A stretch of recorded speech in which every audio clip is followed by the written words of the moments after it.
สาธุเด้อคลิปนี้ได้ขึ้นอยู่หน้าโทรศัพท์ของผู้ใดขอให้พระภูมิเจ้าที่พระแม่ธรณีเจ้าทางจงเปิดประตูเงินแสนอยู่บ้านจงเปิดประตูเงินล้านอยู่เฮือนลูกหลานเฮ็ดหยังจงราบรื่นทุกประการจงอย่าข่มอย่าฆ่านึกคิดอันใดจงมาคว้าเอาอันใดจงไดพระอินทร์ขอให้มาทรงพระพรหมขอให้มารักษาเทวบุตรเทวดาขอให้มาคุ้มครอง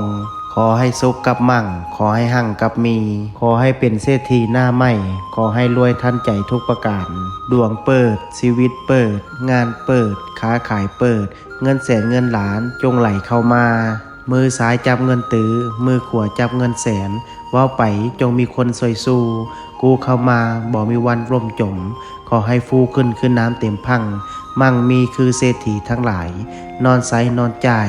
อูอะอูอังนะโมพุทธายะท่านใดที่ได้ร่วมพิมพ์สาธุกดแชร์ออกไปแล้วขอให้สิ่งที่เว้ามาจงเกิดเป็นจริงสาธุ